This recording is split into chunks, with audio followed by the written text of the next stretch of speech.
Balikan natin ang ating talakayan kasama si Dean Maria Soledad Margarita de Riquito Mawis, Dean ng Lyceum of the Philippines University School of Law. At live nga siya dito sa PRTV Prime Studio. Magandang gabi, Dean, at welcome back ulit. Well, thank you. Yes, yung naputol kanina yung usapan natin. Maganda kanina yung report bago tayo sumalang ulit. Yung factor nung si Senator Cheese ang posibleng gagawin ngang presiding officer. Alam nyo, maganda naman din po yung idea na yan. I just hope he will really be neutral, no? Pero ho sa usaping, dapat po ba siya? Kasi maganda ho sa kanya, may advantage ho dahil abogado po siya eh. He will have to rule on motions, he will have to rule on objections. Kaya malaking bentahe ho or advantage na siya po ay abogado. Yung actually, minabasa nga ako na isang bagong survey na maraming mga Pinoy ang skeptical about sa maging decision. Yes. Kasi nga alam naman natin na isang political, kumbaga hindi naman talaga masyado sa more on evidence-based. Yeah. Ano, parang 4 out of 5, ano po yung masasabi niyo doon? Bakit nandun yung skepticism ng mga Pinoy? Alam niyo kasi po, at the end of the day, they always say it's a numbers game. Pero ako, bilang ako naniniwala, I try to be very, very positive. They are required to exercise or to exhibit political neutrality. Ibig kong sabihin, isang tabi ho natin ang politika, isang tabi ho natin yung mga personal nating kakampi or biases. Bilang hukom, dapat ho maging neutral ho tayo. Dito ho natin makikita kung ang isa sa ang mga senador ho natin, kung sila ho ba ay neutral, ay para ho ba sila sa transparency, or talagang they just toe the political line. Kasi tanda natin, like si Senator Robin Padilla, di ba? I don't know kung natatanda yung sinabi niya na kahit sunugin siya, ay mangangamoy Duterte pa rin daw siya. Pero sana magkaroon siya, huwag siya mag-prejudge. Kasi sayang, alam niyo ho, sana matutuhulan, maalala natin yung mga lessons of the past. Remember the time na ayaw buksan yung isang envelope? Yeah, oo. Tignan niyo ho ang nangyari. Ayaw buksan. Ano nangyari? Nagka-EDSA 2. Nagiging mitya. Sana magkaroon ho tayo ng, lalo na yung mga senator judges, sana ho magkaroon ho sila ng maturity, political maturity, that they should really make sure that everything will be just, fair, and in accordance with the rule of law. Because otherwise, baka ho tayo lalo hindi ho mapabuti. Kasi syempre, mga taong bayan, manunood ho sila.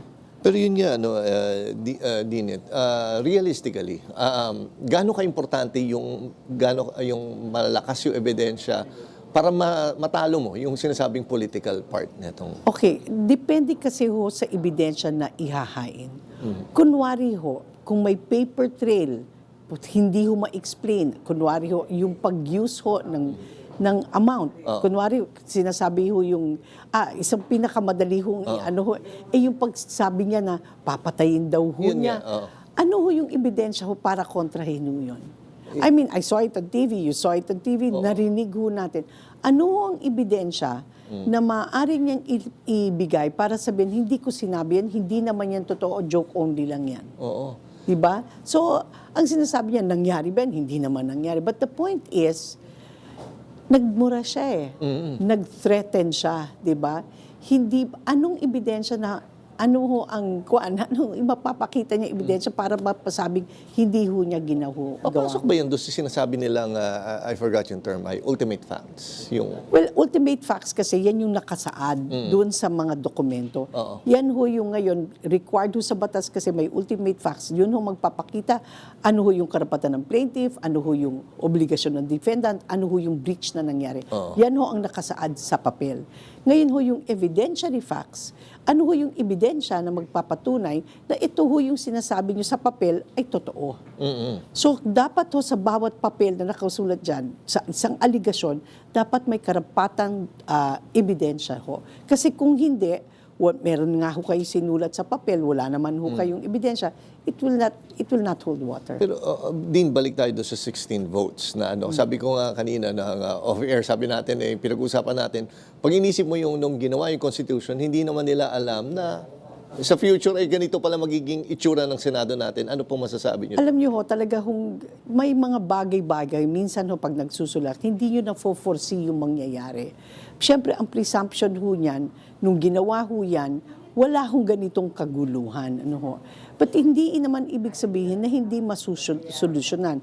Tulad nga ho ng sinabi ko sa inyo, paano ho maiko-consider na isang wes ang isang senador kung hindi ho siya nakapag-oath? Napaka-importante ho yung oath. Tinutukoy ko po dyan si Senator Bato, wala naman po siyang hindi pa ho siya nag-oath as judge. So, paano ho siya makakaboto kung hindi siya nag-oath as judge? Number 2, kung panahon ho yun, pagka ho ba suspendido, kunwari, ang isang senador, that means you cannot discharge your duties as a senator for a limited period of time kung nasuspindi ka dahil may Sandigan Bayan case.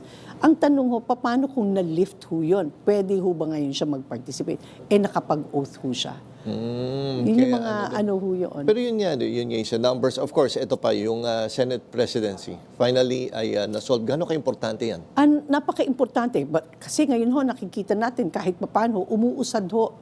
May nangyayari ho. Tulad ho nung naihalal ho si Speaker Win, no? Nakita nyo, ang dami ho nilang napapasa ng mga legislative matters na aksyonan ho nila na ang dami hong confirmation na nagawa. Hindi ho na biglang walang nagagawa, dalawa-dalawa, ipaulit-ulit. Parang wala akong katiyakan kung ano mangyayari. Ngayon ho, dahil siya ay naitalaga na, makikita ho niya, umuusad na ho ang legislative agenda. Pero yung nakikita nyo ba din kay Senate President Gatchalian na parang siya ay isang unifying force para kahit paano ay magkaroon ng peace sa Senado at magtrabaho na lang muna sa ngayon? I mean, yung debate nandun talaga, hindi maiwasan po yan. Ang pagdidebate naman ho, kasama ho yan. Hindi naman ibig sabihin pag nagdebate, hindi na sila magkakasundo. Kaya lang ho, what I see in Senator Win is meron siyang calmness of spirit. Parang, ano ho siya, parang, hindi ko sinasabing chill, no? Pero meron ho siyang parang, ano ho siya, hindi ho siya, mas unifying siya kaysa paaway. Hindi ho siya nagpo-polarize. Makikita ho nyo, despite his being quiet, he tends to unify. Pero sinabi po ni former Senate President Franklin Drilon na hindi pa daw to tapos kasi nga yun, doon sa issue nga, hindi lang dito natatapos to sa usapan tungkol sa liderato ng Senado. Hindi pa, kasi napaka-tenuous ng numbers. Any moment daw pwede mag-change. Tapos meron pang... Ang nipis po no? Oo. Pangalawa, meron pang kaso, okay na nakabinbin sa Supreme Court. Kung ano man ang kalabasan na, hindi ho natin alam kung magkaka-epekto ba ho yan sa present leadership o hindi. Yun nga talagang kumbaga hindi safe yung ganong klaseng ano. Because it's very manipis, katulad nga po ng sinabi ho nyo. Babalik tayo ulit dun sa numbers nga na sinasabi nga natin itong 13, hirap na tayo makuha. What more yung 16? Are you confident in a way na sa lakas ng ebidensya ay makukumbinsin natin yung mga ibang senators na sa ngayon ay parang buo na yung loob nila kung ano? Tingin niyo po? Sana ho, wag ho buo ang loob nila. Kasi pag sinabi ho nyo na buo na ang loob nila kahit anong mangyari, ito ho ang boboto nila. Na-prejudge na ho nila yung kaso na hindi man lang nakikita ang inihain na ebidensya, which I think is very unfair. All the judges are required, the senator judges are required to exhibit political neutrality. Miski sa kanilang nakasaad ho yan, sa kanilang rules, no? Political neutrality. Pagka sinabi ho natin kahit anong mangyari, ang boto ko'y ganito, nasaan ho ang political neutrality? It only goes to show na walang maturity. Bakit pa tayo mag-aaksaya kung ganito naman pala? Nanumpa ho sila. Sila ho na nanumpa. Kaya very important ho yung panunumpa ho sa akin. They will discharge faithfully their duties as senator judges. Kaya siguro huling tanong lang din, kanina may sinabi si Senator Ping Lacson na doon nga sa time na Senate President si Senator Alan Peter Cayetano ay malaking pera, yun na wala, parang 700 million pesos sa public funds. Kasi wala hindi sila nag-ooperate.